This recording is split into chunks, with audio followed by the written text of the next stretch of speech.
we're supposed to go out. Okay. Hello, everybody. Can you hear me? Because I actually, we need more. Hello, hello. Is that any better? Any better? Yeah. Well, the guys say the mic should be here. Okay. Okay. Is that any better or?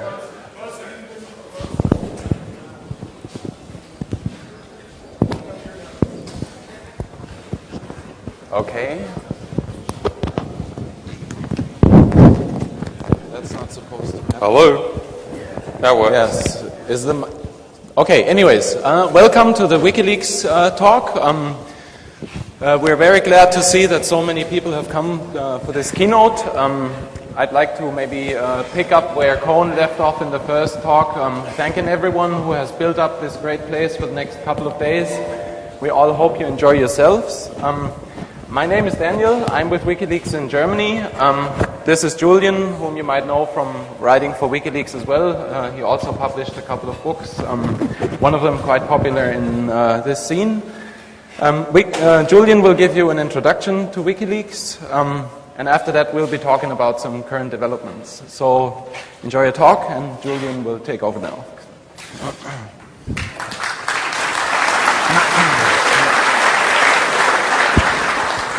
Okay, can everyone hear me down the back? Yeah? Okay. Now, what about my accent? Okay.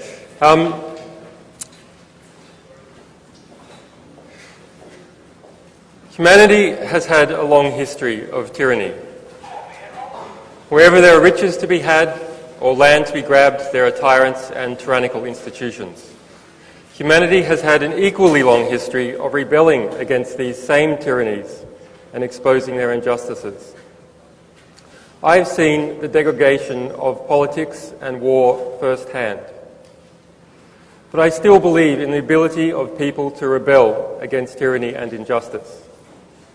Without this belief, I wouldn't be standing here before you today at Ha 2009. From the Spartacus slave uprisings of Rome to the serf rebellions under Tsarist Russia to the activists of the 1968 Prague Spring, people have stood together en masse against tyranny. Individuals often act as catalysts for this rejection of tyranny. 19th century American writer Henry David Thoreau popularized the term civil disobedience when he opposed an unjust war. He was a 19th century geek. He obsessed in his work alone. He built a house in forests much like these, to be alone.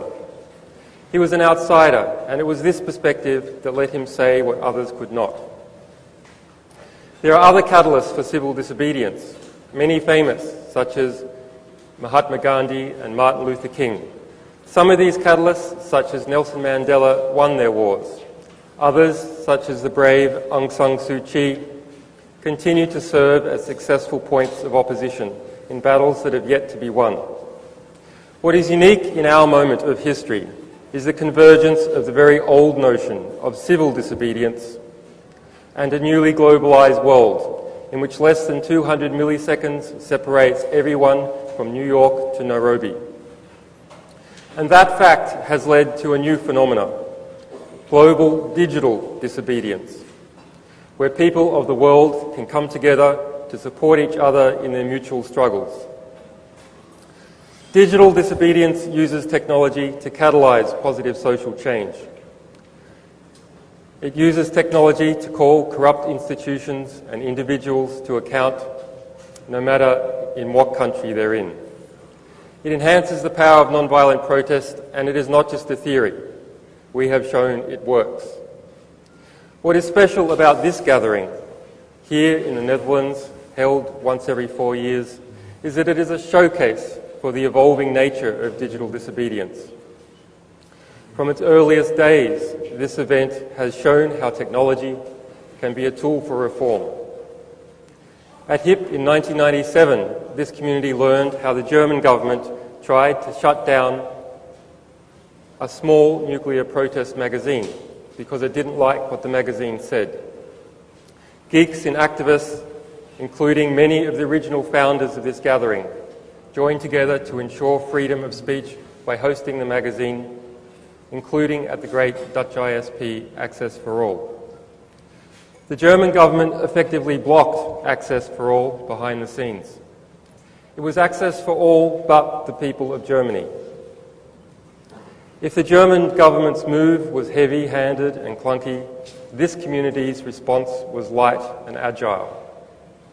Geek set up mirroring on a scale that had rarely been done before, and the German authorities backed down.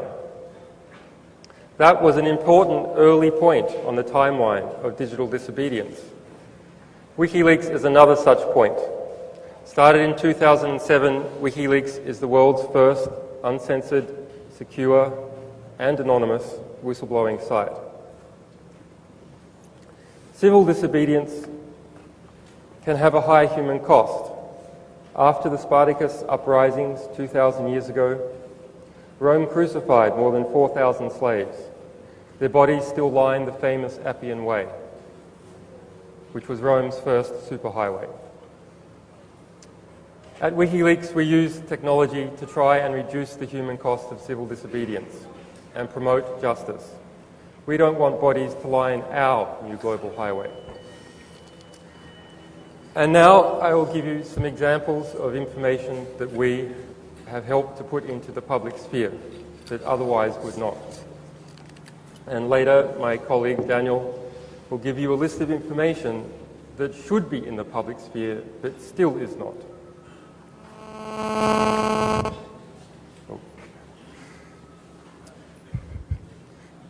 Okay, so my first example, actually I'll list, Daniel, can you, no, it's okay. You can just push space, yeah. Okay, so it's important to say what Wikileaks is and what it is not. So it is a platform, but it is part of a larger project, which is by Sunshine Press. And this is our particular realization of the concept of getting out documents that generate political reform to a world stage. So it uses technology, but it is not a specific technology. We use lawyers, but we are not just a legal organization like the ACLU. And we also use political strategies, but we are also not a political party.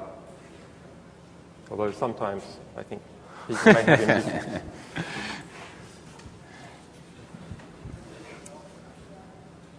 So, who of you here is familiar with Guantanamo Bay? I hope it's all from the outside. We received the main manuals for Guantanamo Bay. And that's the standard operating procedure. And we received that in late 2007.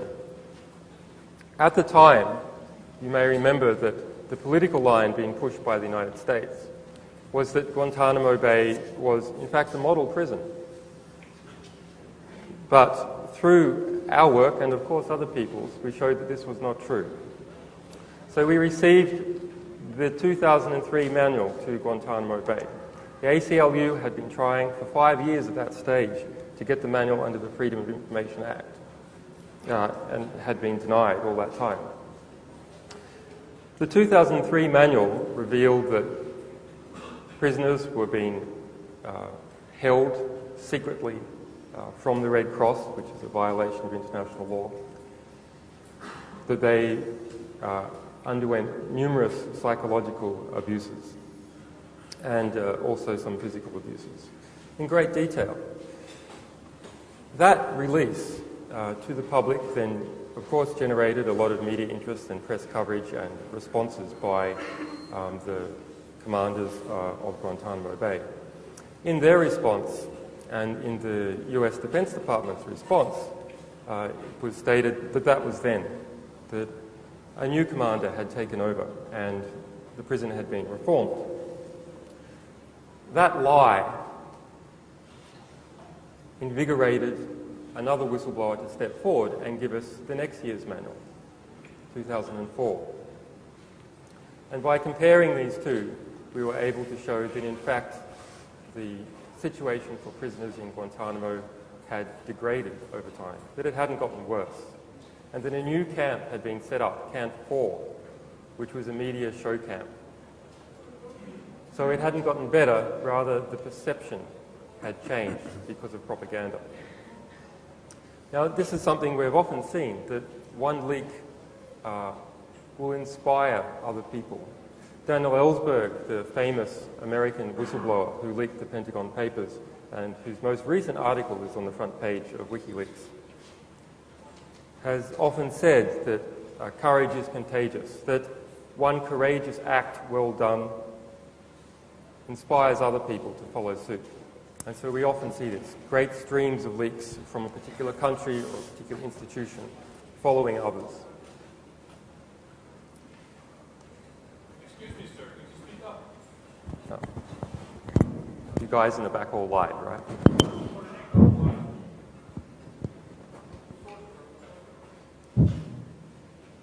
Okay, can you hear me now?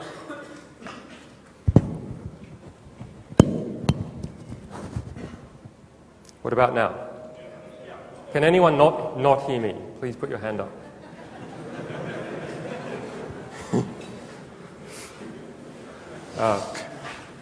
Okay, so it's not just the American military, although there's certainly well, actually, this is about the American military as well, so all right. Although there's certainly a large amount of stuff, but it's not just about America or Cuba. Right here, earlier this year, in the Netherlands, this is the front page of NRC Hanselblad. Is my pronunciation correct? No. Hanselblad. A great Dutch newspaper, I hear. So we upstage what looks to be like Hillary Clinton's visit to the Netherlands. So we obtained from a source an encrypted PDF from the RAND Corporation. Now, some of you may remember that the RAND Corporation is a US Defense Department think tank. And in fact, it's where Daniel Ellsberg worked before he leaked the Pentagon Papers from the RAND Corporation. This was an intelligent assessment, 200 pages, of what had been happening in Iraq and Afghanistan. It interviewed over 100 intelligence agents in NATO, and a number of the most candid of those worked for the Dutch military. So they exposed that Dutch soldiers had been morally corrupted by their experience in Afghanistan, which of course should come as no surprise because war always corrupts its participants. It also exposed the relationship between the Netherlands and the United States was not that of equals in NATO. The Netherlands Air Force had been instructed to go on bombing runs in Afghanistan. And after it had dropped its bombs, it wanted to know, had it hit its targets, were there civilian casualties? And of course, as far as I know, the Dutch government doesn't have its own spy satellites circling Afghanistan. So it asked for the satellite images from the United States of the regions that it had bombed on behalf of the United States to see if there were civilian casualties. And the United States said, no, that's classified information. You can buy our planes and drop bombs for us in Afghanistan, but in fact you can't have access to the satellite photos that show where your bombs dropped. So I just mentioned, I can't go into detail for this case, but we don't just do documents, so here's one from Peru. These little countries can give great examples of what happens when whistleblowing really gets going in a country. So this is 86 telephone intercepts of Peruvian politicians. And this man on the left, a journalist, had some real problems with his stuff. So we worked together to get this out simultaneously on WikiLeaks, and then he could write about it in the Peruvian papers. So you see, this is the front page of every paper in Peru, which dramatically changed the political climate, at least for a few months in Peru. And we've had a number of other audio leaks as well. This is about a famous case, the Bank Julius Baer case, which is ongoing, still information being revealed from The Guardian. Okay, so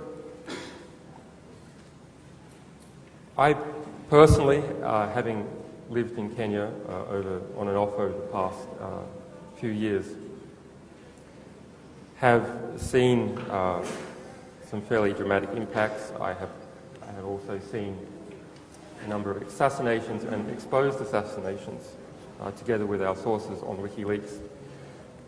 And this is an example which is a great bit of information, but I can't go into too much detail. So this is from East Timor, which was recently liberated. That's our newest democracy, actually, recently liberated from the Indonesian regime. And there's a famous rebel commander there who was assassinated. And we were given this telephone SMS intelligence map. So what you can see are all these people involved in the lead up to the assassination, who called whom, and what the order was. You guys should know that the NSA has these as well. So every telephone call that transitions to the United States can generate one of these. In this case, it's something that was quite good and helped work out who was involved in that assassination. You have to speak up. Just speak up and speak loudly. Okay. Wow.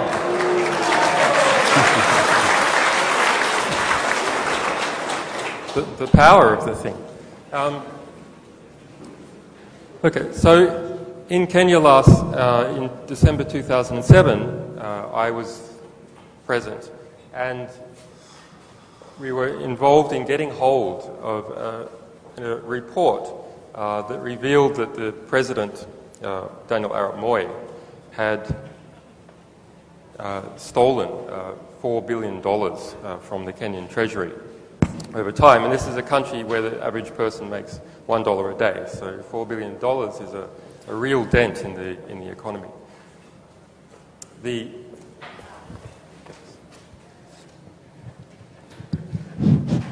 Hello. The context of that report is interesting because it shows you that regular civil society and civil government institutions are not enough once people get into power. So President Kibaki the president of Kenya at that time in 2007, got into power on an anti-corruption ticket, that he would clean out all the corruption that had happened under Moi and his cronies. He commissioned a private intelligence firm in the UK called Kroll Associates to track down where the money went. That firm produced a report and gave it to the Kibaki government. The Kibaki government then sat on the report and instead used it for political leverage. And just before the Kenyan election, Kibaki went into coalition with Moi, headed up to the election. And everyone thought, this means these guys are definitely going to win, the two major power groupings. And 3 days later, we released that intelligence report. And it was front page of The Guardian for 20 nights running on Kenyan TV. That issue, there was nothing else but that issue. And the result was a 10% swing in the vote. We know that from another intelligence report from the Kenyan intelligence. And Kibaki lost the election. As a result of losing the election, there were major constitutional reforms in Kenya. Another thing that we've received information from in Kenya is a whole lot of extrajudicial assassinations. So if you think about what the United States has been doing with its special forces, Dick Cheney's assassination squad, going out and assassinating people suspected of being members of Al-Qaeda. Well, Kenya took note of that and in fact assassinated over 1,000 people that it didn't like, with government approval, outside the court system. And I, some other Kenyan journalists and the human rights investigators at the Kenyan Human Rights Commission released an investigation, or tried to release the investigation, were not able to politically. We then released the investigation to the world, and as a result of that, the UN intervened, a special reporter was assigned, and there's been ongoing investigations. Two of the sources, the public sources to that report, two friends of mine, and this shows you something very important, that when you're public and you're in the wrong country, bad things can happen. So these two people, two human rights lawyers who were the founder of the Oscar Foundation and his colleague, were assassinated. Were assassinated in broad daylight on their way to a meeting at the Kenyan Human Rights Commission.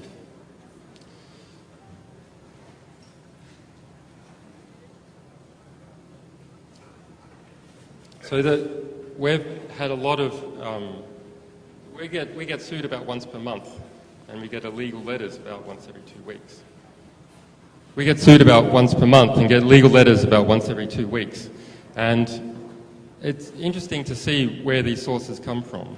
They're from banking institutions, they're from the military, and sometimes media and government, but really the banking institutions have an unusual attitude towards us. So there's a famous case last year that we dealt with. This is Bank Julius Baer. And it's a Swiss bank. We revealed their money laundering operations and asset hiding operations in the Cayman Islands. And they went after us in California. And some of you may remember this case. We briefly lost our .org registration for approximately 1 week. We built a legal coalition that was able to defeat that. And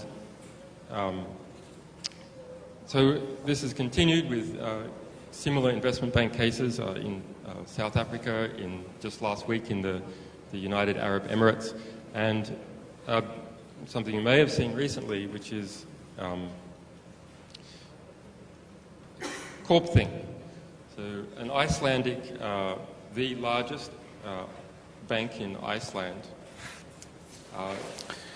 2 weeks ago, we leaked its loan book, all loans over 45 million euro.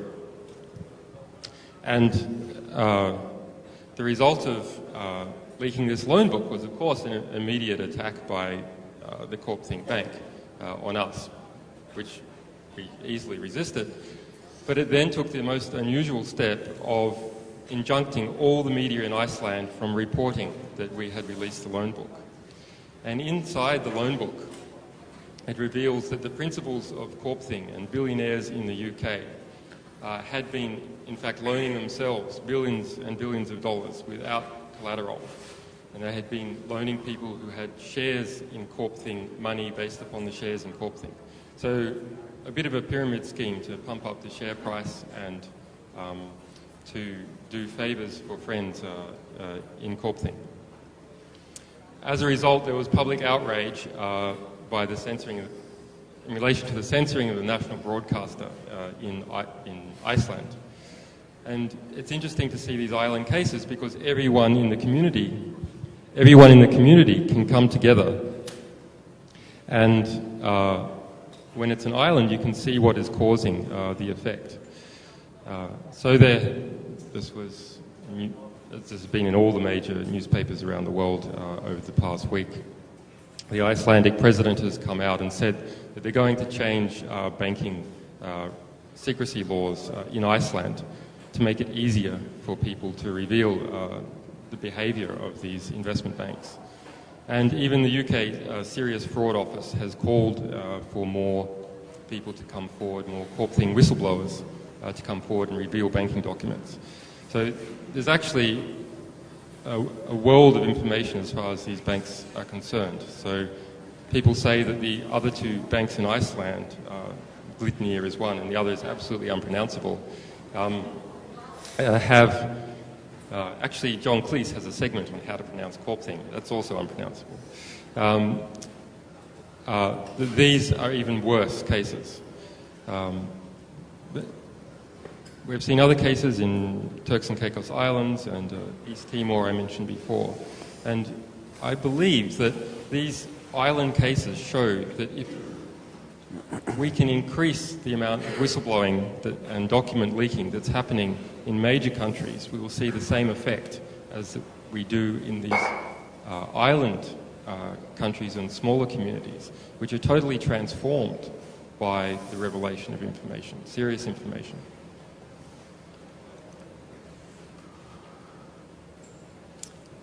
And once again, this has inspired other people. So we've now received a whole lot more information about Corpthing, including SMS messages going back several months between the CEO of Corpthing and a former government minister in Iceland, which will release soon, revealing that they had fabricated documents inside Corpthing.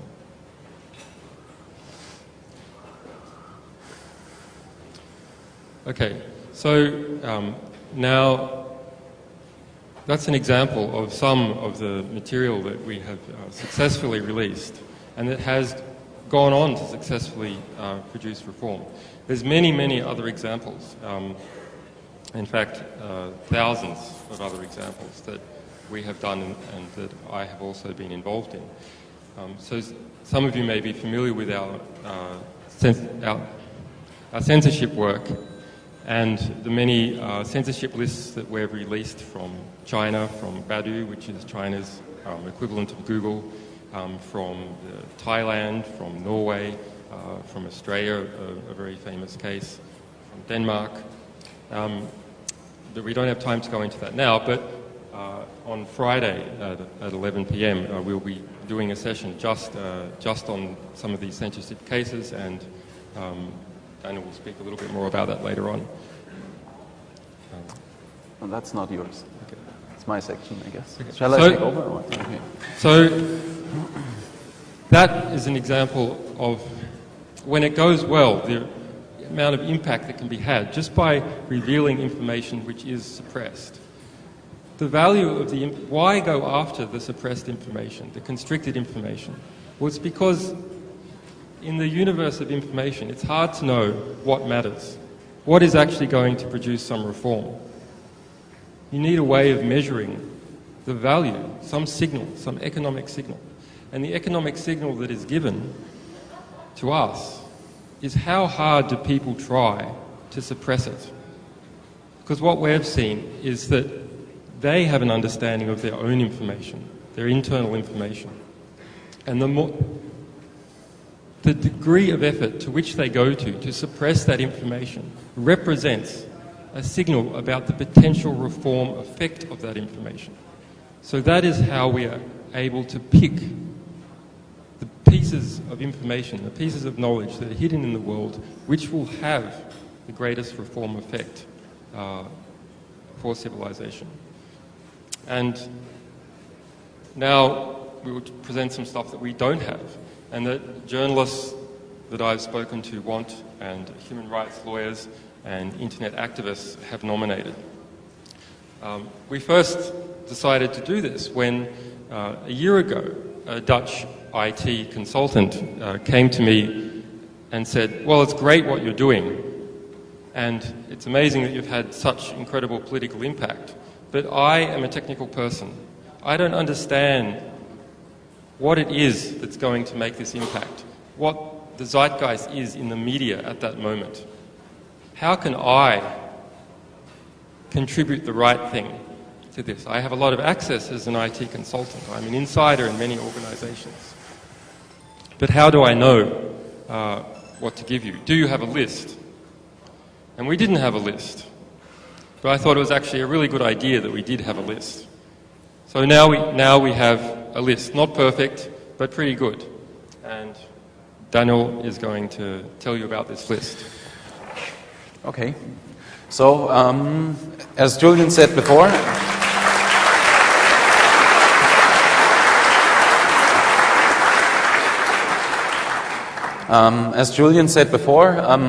we thought it is important to understand. I mean, we're getting a lot of information about the problems that exist in our world, and we started it would be good to get a sample of what are the documents that all these organizations out there want to defend freedom of speech, to defend human rights, and all these interests that we have for the common good of the world. So we put out a call asking for the most wanted documents of these organizations in the world. So what we can see from the list we have compiled is, for one, we have found out what areas we can reach in the world. So we now know from all these countries, or from the people that have given us feedback, what countries reach our messages if we're offering our helps. We also have a sort of a sample, a cross-section of real-world problems, tangible problems. So each problem or each document described is very specific. We also have a lot of examples of unsuccessful sourcing. So these are all documents that within the last years or even decades, organizations have been trying to source. Journalists have tried to source. In the example of Guantanamo, these manuals that we published, the ACLU had been trying to get these manuals for many, many years. And when we published the Guantanamo manuals a few weeks later, the ACLU actually, after years, received their copy under the Freedom of Information Act, and it was redacted. So they did not even get the full copy, and it was only a reaction to the fact that we had published the full thing that they did get anything at all.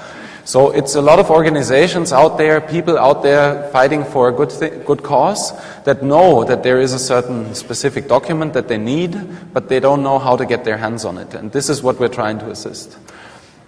So in many cases, after years of desperate searches. Also, these are guidelines, as Julien said, these are guidelines for anyone who wants to know what information actually would be useful. So anyone that has access to information for whatever reason, that is an insider working in a corporation or a government, can look at this list and maybe will find a document that he or she can source and maybe out of a moral calling submit to Wikileaks. The list is, this is a screenshot on the left-hand side from the index of the list. So in total, we have 33 countries in the list that have contributed their documents. I know it's not really readable very well, but if you go to the wiki, you can see that. The top country with most submissions was the United States. I assume it is because we have a lot of readers in the United States and we're very popular, and as with anything else that we do in the project, the more people know about what we're doing, the more people actually also would involve and deliver this information or put themselves on that list. So, but just to have that mentioned. The term censorship was mentioned in 11 descriptions, so we can see that this is one of the stronger topics. 11 documents are also finance related, so there's a lot of people that are interested in specific financial details of transactions or whatever dealings within corporations or governments. 12 of them are contract related, so they are in many cases related to contracts for the United States military, for example, or also related to a lot of countries where foreign countries drill for oil, for example, or other countries where there's situations where water is being privatized in South America and people want to know what specific contracts have been made between them and the government. These are a few examples. So we have examples from open government and corporate transparency issues. One of the files that was requested for Germany is our current Chancellor's Stasi files, which I guess everybody would really like to see. In Bahrain, there are some demography issues, for example. So there are no known numbers of how many foreign people are let into the country. So the Bahraini citizens are interested in this. We have requests about human rights abuse and torture. So especially for Guatemala, we have a lot of examples where the CIA has been very active in the 80s, and people would like to see certain documents on plans that the Americans have pursued in Guatemala. We have development and environmental issues. So there's oil exploitation contracts in Madagascar. We have the Isuzu challenge in Mexico, which according to some sources is a cover-up for something like eco-piracy, where people drive into some eco-protected area and start pirating the nature. From Rwanda, we have there are documents on government payments made to a military person where people would like to know what this was about. Others are about citizen and media freedom. So we have internet surveillance in Colombia. We have a lot of Stasi background from Germany, as well as various citizen freedom files. Then there's Puerto Rico with FBI surveillance. So it's a mixed bag of all sorts of areas that we can cover with this list. And then, as Julien pointed out, there's the big issue of censorship that we have right now. So documents have been requested for China, the UK, Germany, Australia, and Italy. So as one follow-up, because we don't have the time to talk about this list in specific and to talk about the censorship issue, we will have a podium discussion about censorship, which is going to happen on Saturday. So on Saturday, when everything's over, sorry, it's on Friday. This is still the wrong slide. It's on Friday, so tomorrow at 11 o'clock, 11 p.m., so after the last talk in track 2 in the tent over there, we'll be having a podium discussion. We're still collecting a few people that we think are important to represent experts or specialists in that field, and we would like to openly discuss with anyone in the audience what we can do to counter this problem that we're all facing in Germany or throughout Europe, throughout the world. It's not specifically restricted to internet censorship, but I think this is what it boils down to for most information media. We believe that we all need one strong voice globally against censorship, and we also believe that each one of you has a responsibility to become part of this global voice. So whoever feels that his freedom of speech and freedom of expression are an important topic should please join us for this talk in the other track. Tonight at 2300, so the same time as tomorrow, we will here have a follow-up on the most wanted leaks. So anyone out there who really feels that he has talent, that he is smart, and that he can take up a challenge, we would like to offer you some perspective of how you can successfully help, tangibly help, bettering our world, involving in our project, and maybe help spreading some of the truth that we all are seeking for. So whoever is free tonight, not too drunk by 11 o'clock, is welcome to come around. And I hope that we can then maybe talk about some of the most wanted leaks, how to successfully source documents, where actually these documents can be found, who can be approached, what kind of people can help with these things. So, and this is going to happen here. So tomorrow 11 o'clock, today 11 o'clock here, and tomorrow in the other track. So realize your potential, join us at 2300, and I guess now we're also running short of time. We'd like to offer you some possibilities for question as well. We'd like to thank, in the end, all of our courageous sources that have contributed to making Wikileaks a success in the last years. All the investigative journalists that care about the stories and the material that cooperated with us. All the organizations supporting freedom of speech, open media, and truth and justice all over the world. I see 4 people sitting here. They are a perfect example of ones that are riding in the front of this crowd. And all those that will maybe take a decision today to join us at 2300 to use their potential for making the world a little bit better. In that respect, finally, thanks for your attention. Have a great HAR. We also have T-shirts for this year and some other merchandise. Before I forget that, we have a village in the E area. We have around 250 T-shirts. Whoever would want one is perfectly welcome to drop by and we can sell them off. And I guess, sorry? I don't understand you. Yes, and donations for sure are also welcome, but I guess that goes by for itself. So whoever would want to talk to us about that topic is also welcome to join us for a debate. So Thanks a lot in that respect. We get the 10-minute sign. We now have a couple of minutes for questions. So thanks a lot, and if there are any questions, please let us know.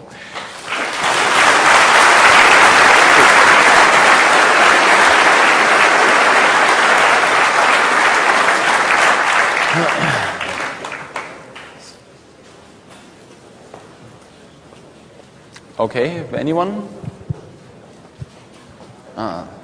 Just wait a minute. There's Anyone one question questions? over there. Okay. How do you verify your sources?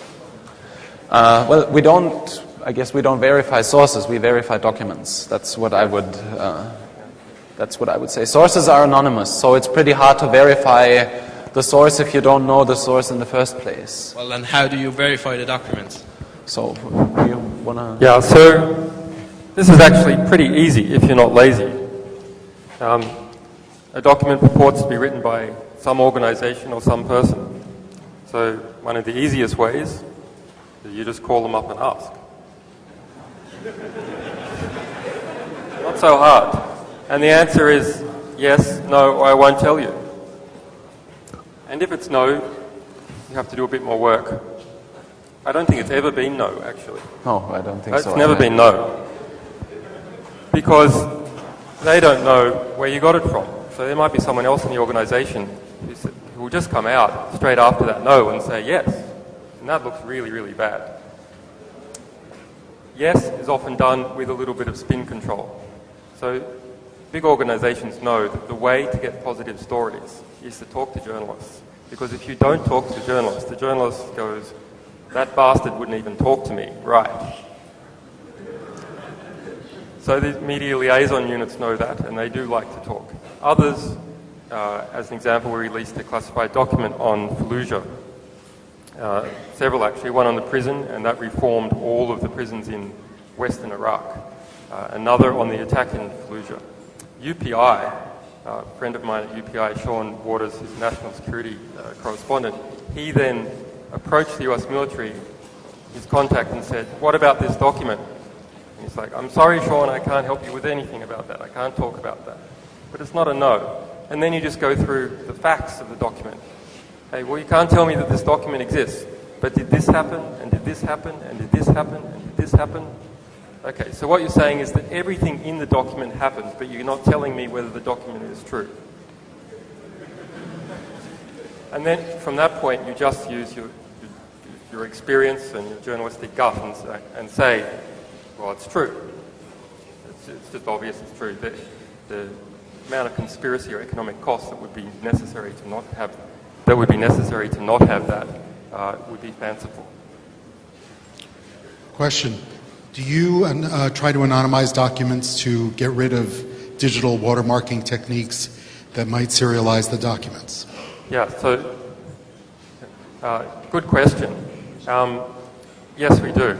So it depends a little bit on the type of document we get. So everything, unless it's just something that's been censored, so we know that, it's a public document, it was censored, there's no issue as to the source, we reformat the document. Now, depending on the potential threat to the source and how likely it is someone's going to investigate. It's top secret documents, a big deal to look at something from a bank compared to something from university. We will then either completely reformat the document by dumping, say, from Word to PDF to PostScript and then back. Or we will partially do this, just to strip out the metadata and any possible encoded metadata. The reason that you don't want to go all the way all the time is because if someone is consciously trying to detect if a source is leaking, it's very easy. So they can just put some spaces in the document or change one or two words. So there's no point in trying to prevent manual, conscious attempts at trying to discover which source is leaking. But people making mistakes is a very big one. And then any sort of automatic watermarking or time stamping is something also to deal with.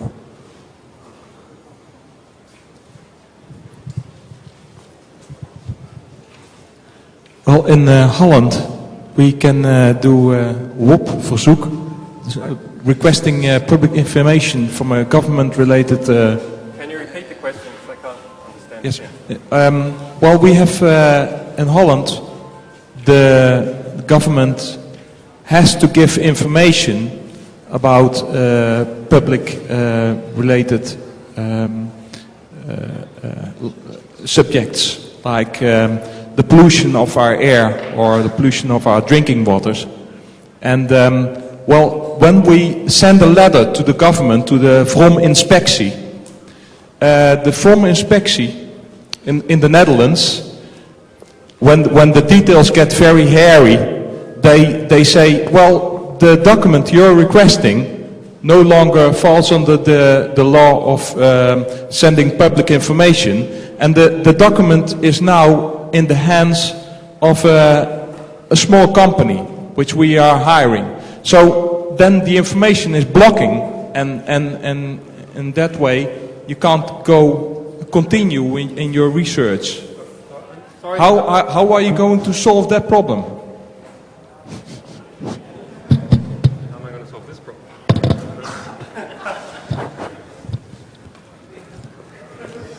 It's on. So can I ask, is there anyone who understood that question? Can someone repeat it? Probe. This is working. Information Act request where the government blocks releasing the information, not because they don't have it necessarily, but rather because the corporation they've outsourced to has the document and is no longer beholden to the law because the law is somehow separate from this corporation. Yeah, a good question, and a big problem, especially in the UK, where there are over 1,000 Quangos. This is quasi-governmental organisations. So we have released, in fact, a number of leaks from these Quangos that are set up outside government, but are funded by government, perform the work of government, but don't have the accountability of government. They don't have Freedom of Information Acts, etc.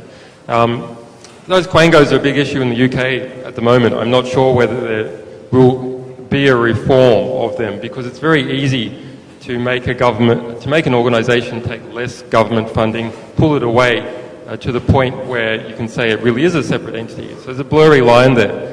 And yeah, the only way to get it out is by leaking.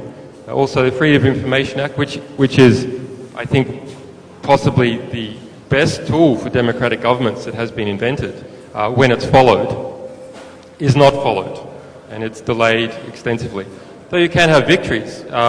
Just a few months ago, there was a Guardian article as a result of a Freedom of Information request that we put in on the UK Defence Department. So as part of our proactive attempts to see if there are investigations of sources in defence departments and elsewhere, we FOI them to try and find any internal investigation that may have happened or may be happening. In the case of the UK Ministry of Defence, we had found that they had noticed particular classified UK documents on Wikileaks and had started up an internal investigation, hadn't been able to find the source, and then decided that the solution was to tell British Telecom to block all connections coming out of the Department of Defence to our main Swedish IPs. But we still get plenty of UK Ministry of Defence documents, so apparently not too effective. Have you ever found two identical or seemingly identical documents that were leaked to you that had some sort of word differences that were perhaps steganographic encodings of the person that had the document, so that maybe they'd gone to something more active in terms of watermarking instead of just like MS Word document watermarking or something? Like where the text had been changed and you'd notice the difference between two of the same documents? One word had been modified. One word difference. Yeah. No, we haven't. But by the way, if you are a source and you suspect that someone's doing this white space trick or changing one or two words, your best defense is to get another document from a colleague and compare, do a hash, see if they're different. And if they are different, use your colleagues.